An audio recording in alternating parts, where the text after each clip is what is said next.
everywhere beneath come the voices.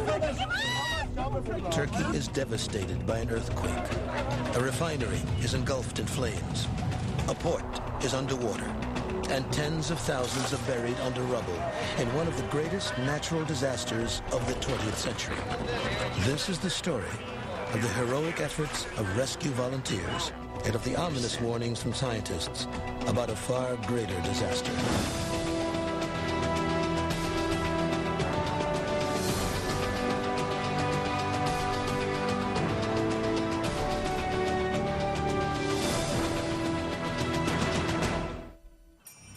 Where Byzantine emperors once brandished the cross and crusaders waved the sword, there's now the cell phone. Everyone in Istanbul seems to have one. It's in the nature of the city to be connected. The place once called Constantinople links two continents. Across the Bosphorus, Asia. This side, Europe. It makes for a place of jolting contrasts.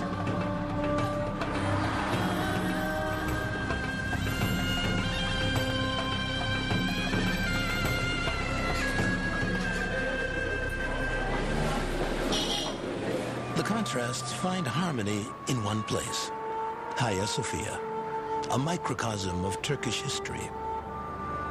It was the largest Christian church in the world. Then, a mosque. Now, it's a museum. To scientist Ross Stein, it means yet something else. To you, this might look like a Byzantine church or an Islamic mosque, but to me, it's a 1,300-year-old seismometer. And that's because the same structure has sat here all that time and has sustained one earthquake after another. We couldn't ask for anything more valuable in trying to assess the size and impact of all of these earthquakes. During an earthquake, minarets can dance like the needles of a seismograph, which is what they did early in the morning of August 17th, 1999. The master control room of television network NTV. At 3 a.m., a talk show airs during the night shift. At the same moment, rescue volunteer Iskander Uduad was traveling by bus to his home in Istanbul. In a suburb of the big city, a young artist was cozy in her new apartment. Umur Kunay and her mother had moved to the concrete building just days before. Ross Stein was in Paris. For once, the geophysicist didn't want to hear about earthquakes. He wanted nothing to disturb his night out with his wife and friends. As the clock struck 3:02 a.m. in Turkey, a seemingly harmless sound awoke journalist Duygu Senem. I thought it was just a hum, maybe some city workers doing repair jobs.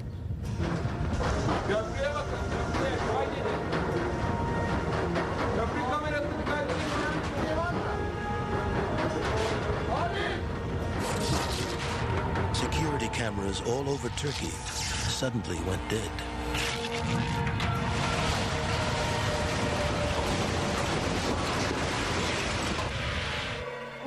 I woke up and felt the tremor. I ran directly to my mother. She was crying. And she said, "The house is collapsing."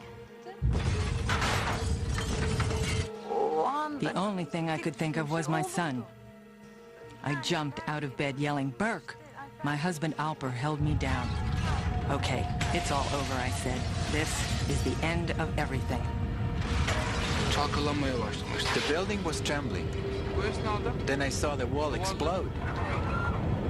I said to myself, it's a bomb or a plane that crashed into the building. The Erkmans couldn't reach their 6-year-old son trapped in the next room. They embraced each other. Seconds later, they too were trapped.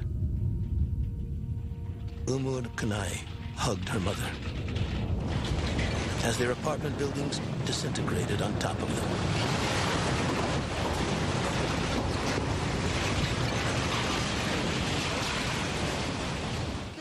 When I opened my eyes, I could only hear the voices. Voices like, building collapsed. Come here.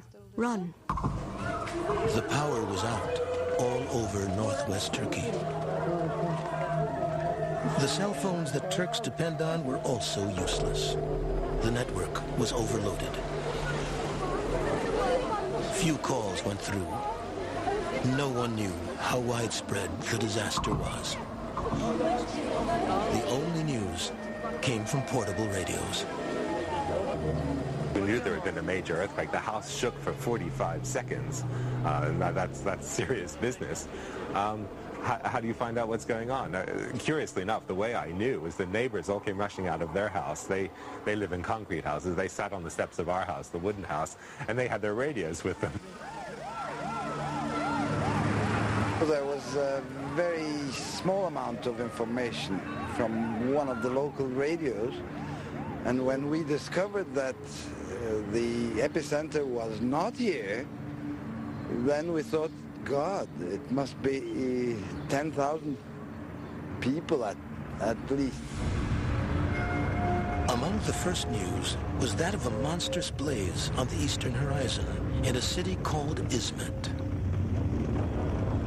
Flames skied from the tanks of Turkey's largest oil refinery. The fire signaled the area that had been hit by the big quake. Extending 1,500 miles into the Mediterranean Sea is Turkey. It was the heavily populated northwest that had been devastated. From Adapazarı in the east to Avcılar, a suburb of Istanbul to the west. The epicenter was between the cities of Izmit and Gölcük.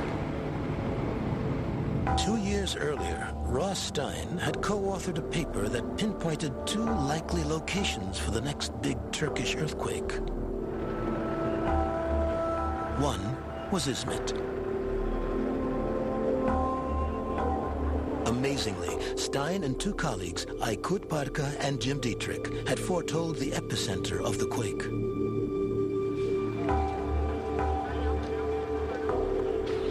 It was an out-of-body experience to see this earthquake occur.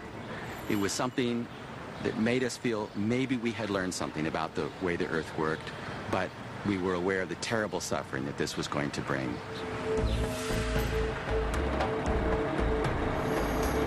While traveling, rescue volunteer Iskender Uder had felt the shaking. He hitched a ride to the hardest hit area.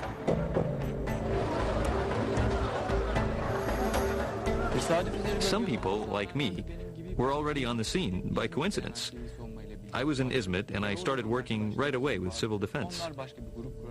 Iskender was one of the leaders of Akut, a small club of mountaineers. In the coming days, the hopes of thousands of trapped victims would fall on the shoulders of these young volunteers. Throughout the world, other rescue teams were getting ready.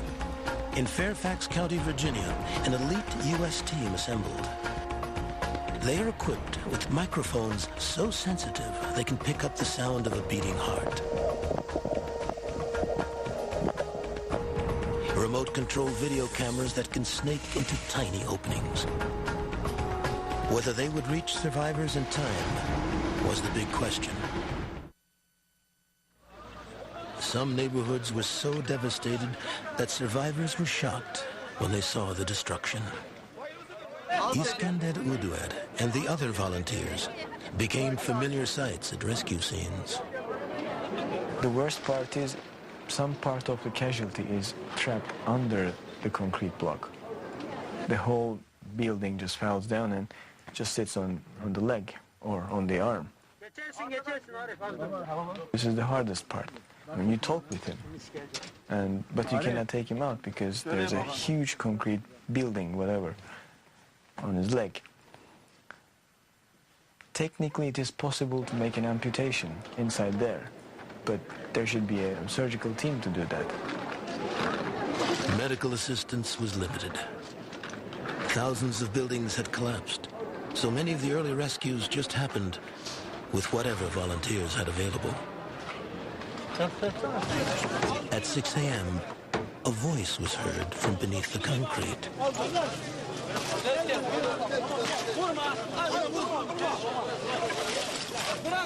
An hour and a half later, a woman was revealed.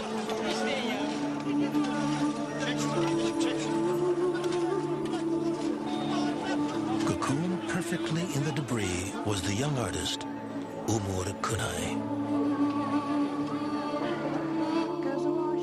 I opened my eyes. My mother was by my side. We were lying down, still hugging each other. My mother's left hand was here. I was touching it all the time. My other hand was stuck under her. I was expecting her to answer, but she never did. I actually knew at that moment. I kept hearing people's voices, and I was wondering if they would reach me. And then I called out.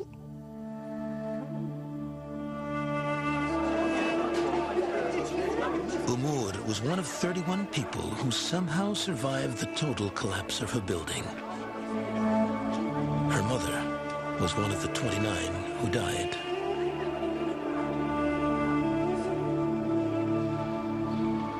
Why did some buildings remain intact while others were obliterated? The question would preoccupy and scandalize Turkey in the following days. But first, thousands of trapped victims still needed help. There's nobody here. You can hear the people crying, people dying, but nobody come to help us. We need help. Would the rescue teams reach the thousands under the rubble in time?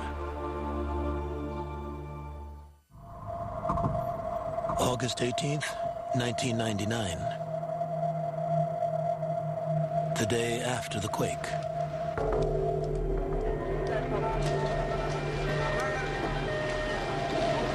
All over northwest Turkey, it was hot, and the power was out. Officials had no idea when it would resume. Nor did they have a grip on the extent of the damage. The first report was that 3 people had been killed. All anyone really knew for certain was that a powerful earthquake, magnitude 7.4, had struck northwest Turkey.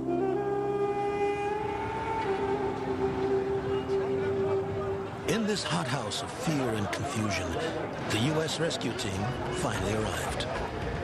Teams from 47 countries were already at work or on their way. As we approached Izmit, this was in total darkness on the horizon. As we were maybe 15 miles out, you saw this glow on the horizon.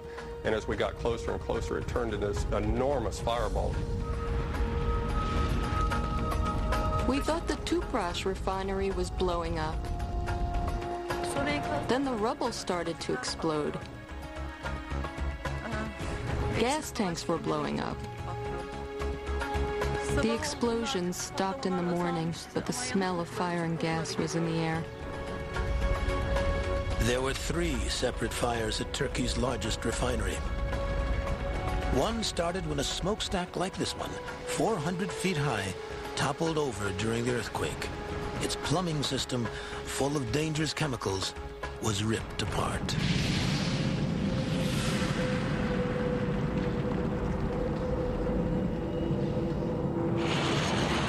An aerial assault was only meant to contain the fire. There was no hope of putting it out.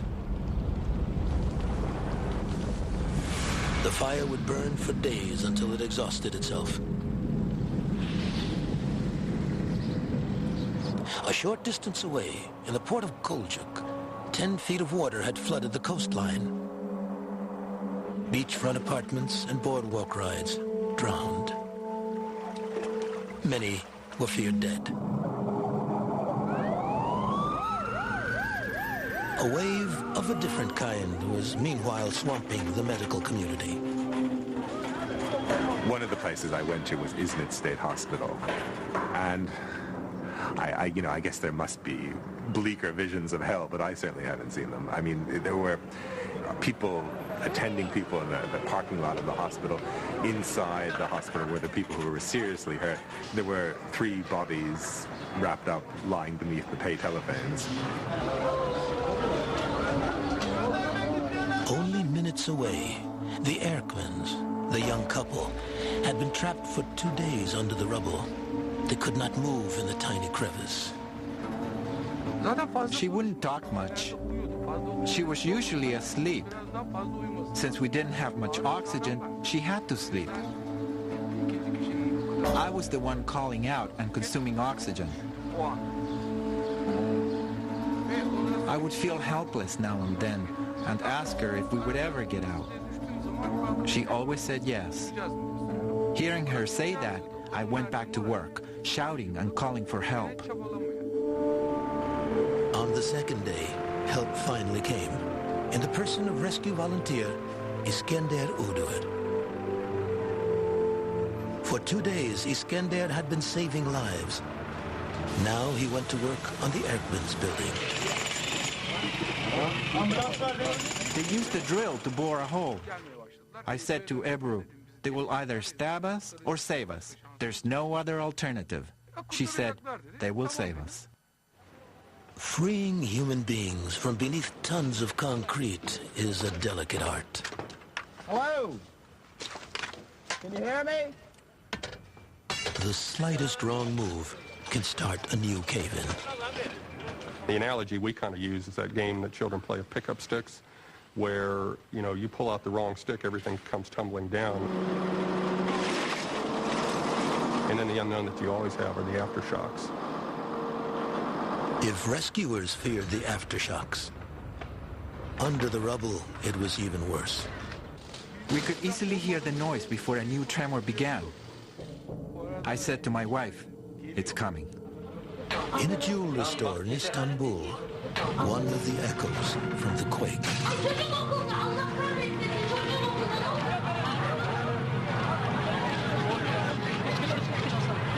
It was one of hundreds of aftershocks that followed the earthquake. The force that triggered the quake had not finished its deadly release of energy. The reason lies hidden under the Earth's surface. The Earth's crust is divided into jagged pieces called tectonic plates. They are in perpetual motion, bumping and grinding against one another. The deep cracks between the plates are called earthquake faults. Where the African, Eurasian, and Arabian plates meet is one of the most prolific faults in the world, the North Anatolian of Turkey. Earthquakes along this fault are very common. One of them was this magnitude 6.6 disaster in eastern Turkey in 1966. Ross Stein's striking forecast of the 1999 quake was due in part to the strange patterns of shocks observed along this giant fault. The North Anatolian Fault has hosted the most spectacular progression of earthquakes down a fault that is known anywhere. Since 1939, this very active fault has seen 12 large earthquakes. Most of them, and the largest of them, occurring in a distinct westerly pattern, like a row of dominoes falling down. Why exactly it has such a regular westward progression is mysterious, because it's not typically seen on faults. It was this westward progression of earthquakes, in part, that led Ross Stein and his colleagues to argue that Izmit was one of two places overdue for a large shock. 2 years later, it happened. This was Izmit. 60 hours after the quake, near the epicenter, rescue volunteer Iskender Udur was getting closer to the Erkmans. They drilled a hole just above my eye. It was a tiny hole. And I saw through that hole the brightest eye I've ever seen in my entire life, a left eye. It's not possible for me to forget that eye for the rest of my life. It was the eye of dear Iskender. It was so bright. It was brighter than the light on his helmet. 1 hour later, after 3 days in the ruins, husband and wife were freed. But they had lost their young son, trapped in the next room.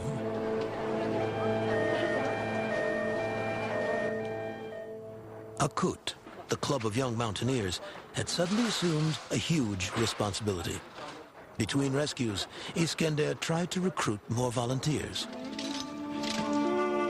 Even as the country was captivated by the rescues, a dark hour was coming. The victims, trapped now for a third day, could not hold out much longer.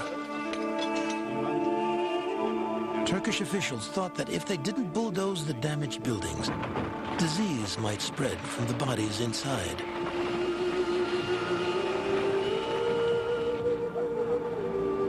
But there may also have been people underneath, somehow clinging to life. How long could the miracle rescues continue?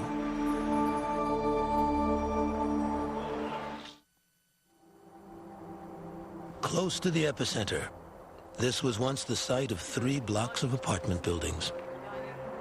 Journalist Duygu Senem returns with a cousin to the place where her family was trapped under the rubble.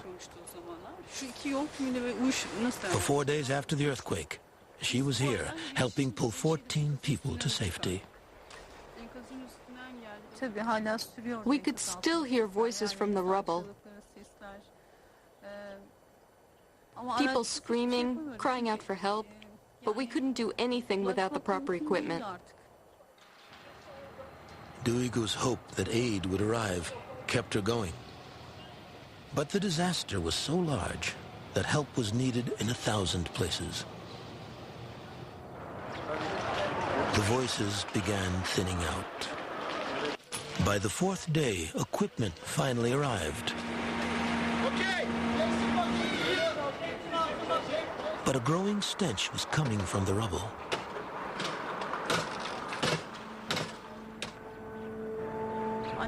They took my mom out.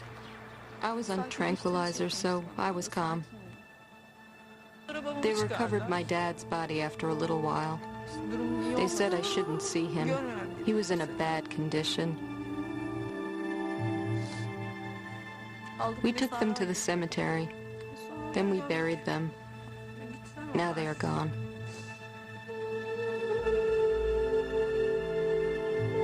Along with her mother and father, Duygu also lost a brother to the earthquake.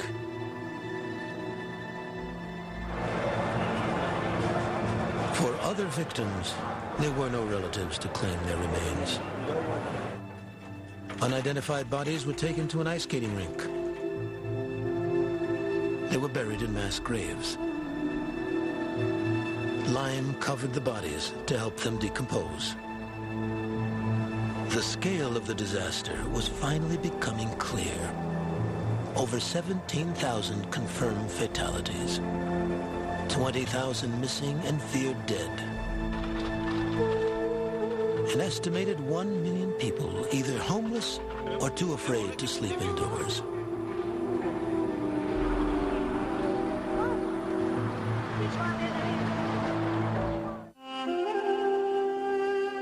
As rescue operations ended in Turkey, the scientific work began. It is arguably even more important. Only after an earthquake can rescue crews save lives. Scientists and engineers can help prevent tragedy before the earth begins to shake. The torch had been passed to a new group of lifesavers.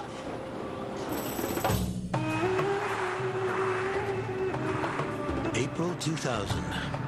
7 months after the Izmit earthquake, geophysicist Ross Stein returns to Turkey for the 4th time. For all the technology of his trade, he still relies heavily on his trusty notebook. Scientists are supposed to keep records of everything they do that aren't destroyed, that are dated.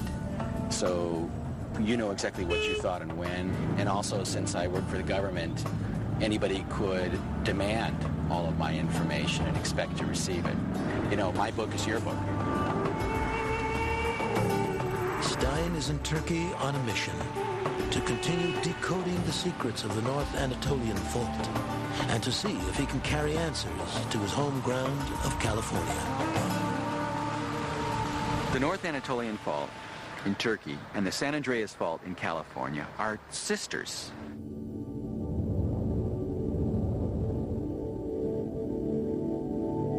They slip at the same rate, they're the same length, they're similarly straight, and they're the same age. The really only important difference is that while the San Andreas has knocked off only 2 large earthquakes this century, the North Anatolian Fault has suffered 12. And that means that we must go to the North Anatolian Fault if we're going to understand earthquake interaction. Stein and his colleagues had forecast the Turkey quake after studying the North Anatolian Fault. Now he'd like to do similar studies in California's San Andreas Fault. But the fault in Turkey, which runs right through this forest, is much better understood. While California's written record of earthquakes goes back only 200 years, Turkey's record is 2,000 years old, and it's peppered with accounts of the damage they caused. An earthquake in the year 554 AD partially collapsed the architectural masterpiece, the Hagia Sophia. From historical records, scientists can estimate how frequent earthquakes were in the past, making it possible to calculate their recurrence today. But if earthquakes are common here, why aren't buildings stronger? After the disaster, it became a criminal issue. Many people had lost family members and wanted justice.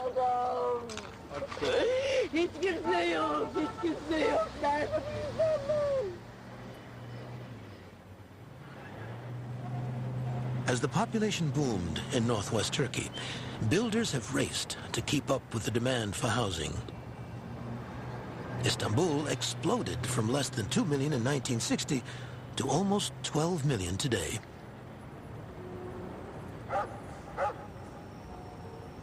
Some contractors allegedly used poor quality materials. Perhaps most troubling was that newer buildings had suffered more than older ones. Lack of resources is one reason. Home loans are expensive, so many have just enough money to build, but not enough to do it safely.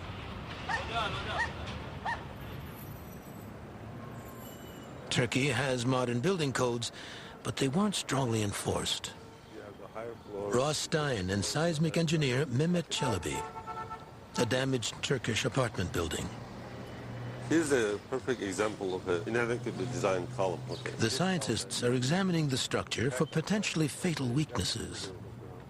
So the fact that this wall is so thin, I mean, look how thin it is, right, supporting the whole 4-story building is a problem, and the fact that there's no rebar in it, there's very little cement in it. Right.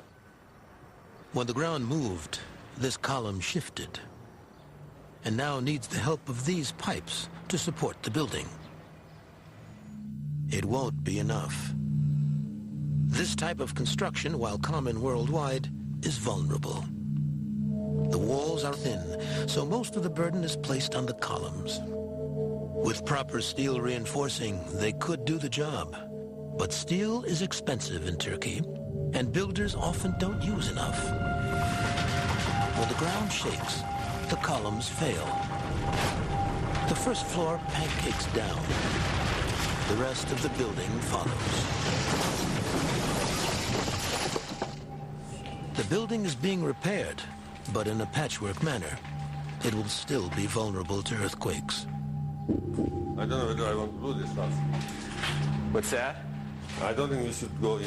Where you think it's too unsafe? Yes. All right.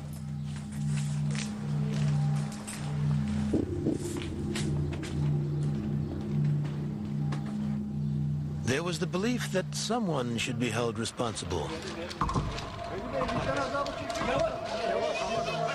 When it was reported that 166 people had died in his buildings, Veli Gocher, a prominent contractor, went into hiding. somebody tipped off the police, and he was arrested.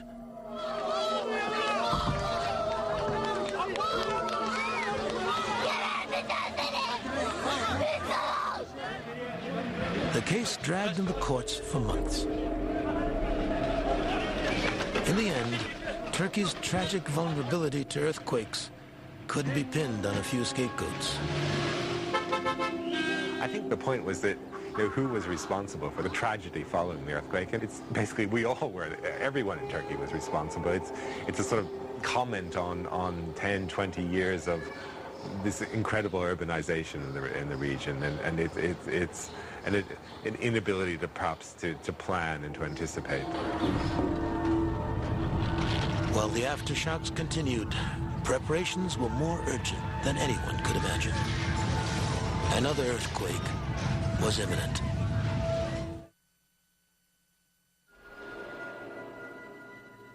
The August quake had come and gone like a phantom in the night,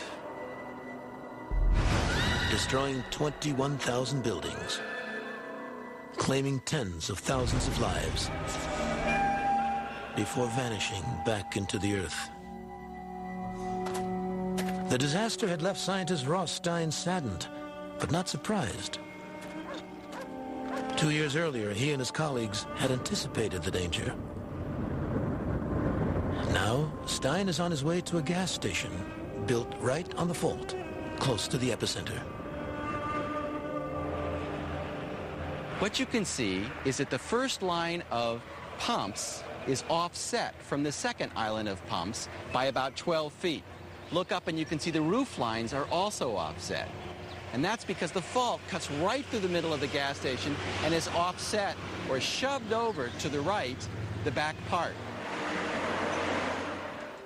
The fault line that runs through the gas station moves an average of 1 inch per year. But this piece was stuck, and instead of moving smoothly, it stored up stress over a period of centuries.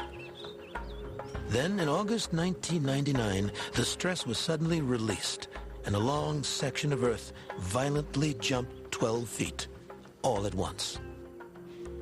We think of the fault as a bunch of segments. One segment, in this case 120 kilometers or 80 miles long, ruptured.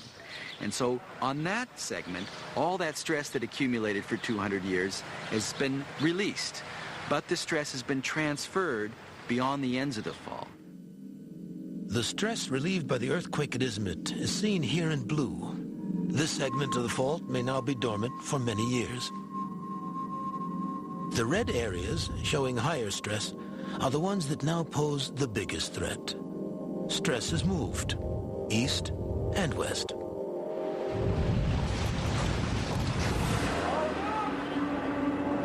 November 12th, 1999. Less than 3 months after the Izmit earthquake, Turkey was rattled by yet another powerful quake. Magnitude 7.2. It struck the city of Düzce, population 150,000. The surprise was that this new quake was east of the previous one, not west. For one of the few times in the 20th century, the fault's rupture happened in the opposite direction. While it was extremely unfortunate for the country of Turkey to suffer two major earthquakes so close together, back to back, about 3 months apart, they did benefit in the sense of having learned lessons on the first incident in Izmit. The local military was heavily in presence there, provided a lot of command, control, and coordination. There was a much larger international response to a smaller, more localized area.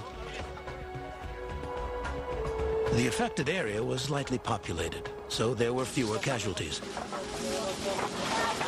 The earthquake at Düzce left 845 dead and thousands shivering in the cold of late November.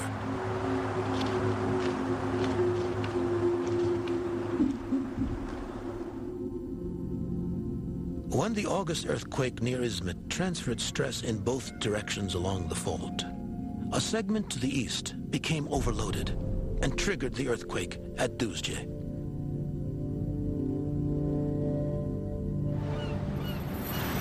Stress was also transferred towards Istanbul, to a section of fault that hasn't snapped in over a century.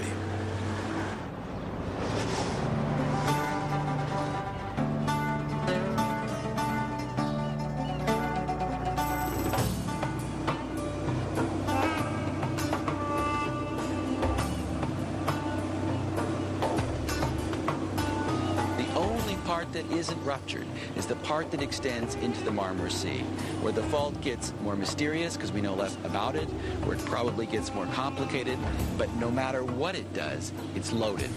And that's the part of the fault that threatens Istanbul.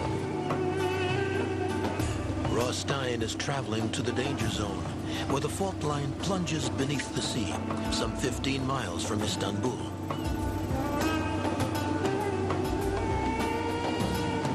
Sea is the unknown for us. The North Anatolian Fault is like a railroad track for 1,000 kilometers, 600 miles. It enters the Marmara Sea, splinters into a bunch of small faults. We really don't know where they are well enough. The next big Turkish earthquake could come from right here and could strike at any moment.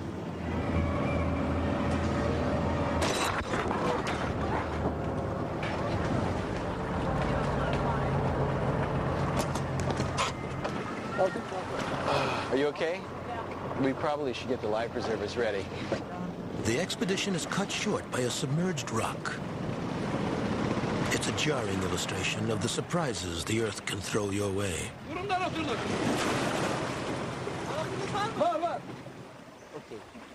Back on dry land, Stein confers with his longtime friend and colleague, Aykut Barka. Together, they warned of an Izmit earthquake 2 years before it happened. They even published their study in a Turkish newspaper. Had their warning been acted upon, it conceivably could have saved lives. Now, there's the prospect of an even greater disaster.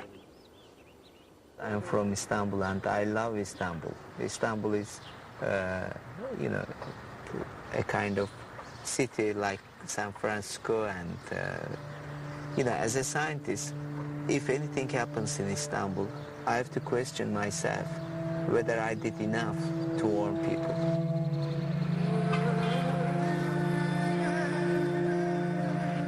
The city of Istanbul will definitely have a major earthquake, maybe 2 of them. This is going to be the biggest devastation of the century for the Turks at least. The historic city is under threat. The scientists will redouble their efforts to warn its 12 million people of the danger. Will their warning be heard? The world has never seen a disaster like the one scientists believe is coming. Istanbul is arguably the most vulnerable city in the world. The probability of a quake, the proximity to the fault, and the city's enormous size all contribute to the risk.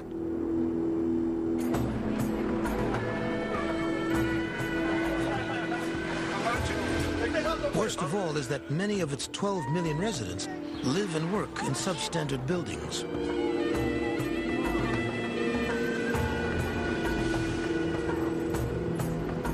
Clearly, hundreds of thousands of lives are at stake. An international team of scientists has been working on the probability of an earthquake here. 2 of the members, Ross Stein and Aykut Barka, have called a press conference to announce the most current estimate. The details are so sensitive that they have been kept secret until now. It is only a probability study, not a prediction, but Stein and Barka are concerned that the risk is not taken seriously enough. I want to inform people that there is enough risk and we should do something every second to reduce this risk. Barka and Stein are denied the spotlight because suddenly the power goes out. Amid the lights mounted on television cameras, the press conference goes on. Thank you. We're presenting work that is published tomorrow in Science magazine trying to assess the likelihood of large earthquake shaking in the greater Istanbul area. And anybody... The last time Stein and Botka issued a warning was in 1997. 2 years later, the earthquake happened in one of the two places they pinpointed. But back then, they gave a probability of only 12%. Now, they considerably upped the ante. And what we find is a 62 plus or minus 15% probability of strong shaking in the next 30 years. 62%. A 2 out of 3 chance. It is the strongest warning the scientists have yet delivered to a major city. Will anyone pay attention to their warning? This must be the wrong part of it. Yeah. The next morning, Stein checks the newspapers. This incredible way to present things. 47%.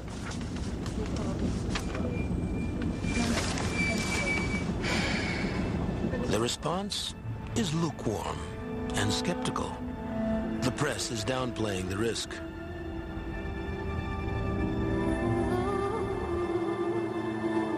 This is the result of not being prepared.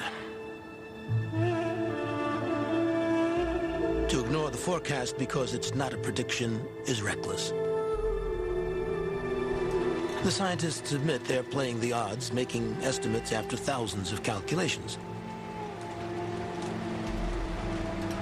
Predicting earthquakes is not scientifically possible in Turkey or anywhere else. This is as close as they can get for now.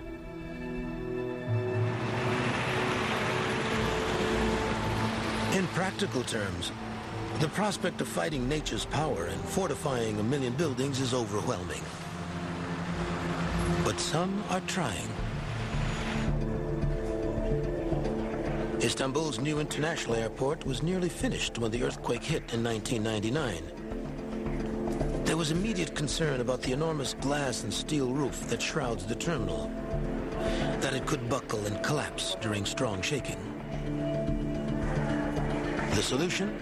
Place the roof on gigantic bowl-like bearings. The structure rests on them like a board on a bed of marbles. When an earthquake hits, the roof will just roll instead of shaking and breaking.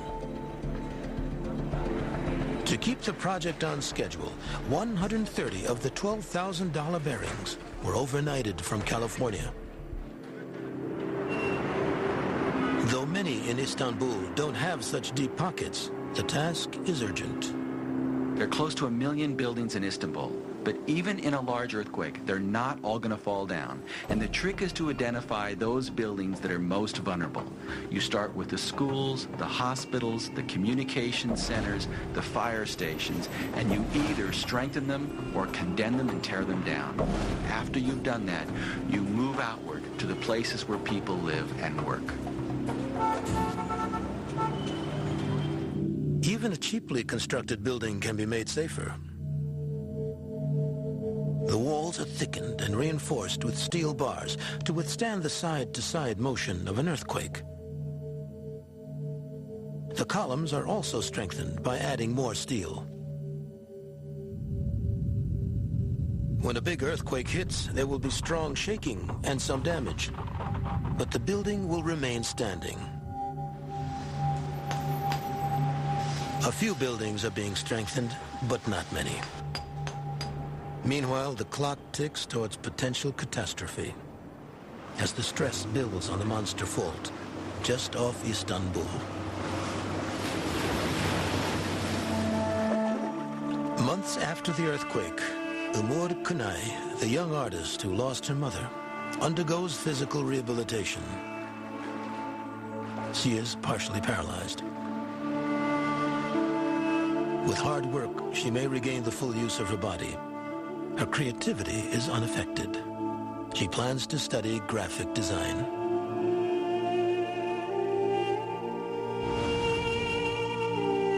The Erkmans, the young couple who lost their son, are slowly remaking their lives. They have chosen not to live in a rickety apartment building that could once again collapse. They're saving their money until they can build their own earthquake-proof house.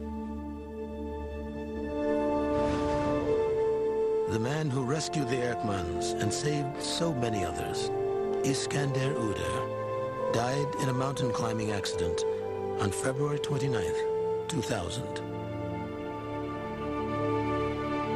One of the heroes of the 1999 earthquake, Iskander was 32 years old.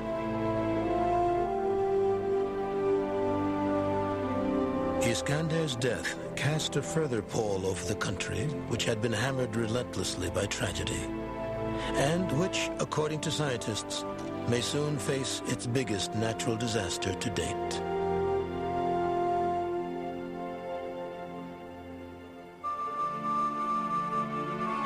For hope, many turn to the ultimate survivor. Over 1,500 years, Hagia Sophia has seen the worst of Turkey's earthquakes. It's been rebuilt and strengthened. In the past, the Turkish people have found a way to build for the ages and to protect what they thought valuable. Will they find the way again?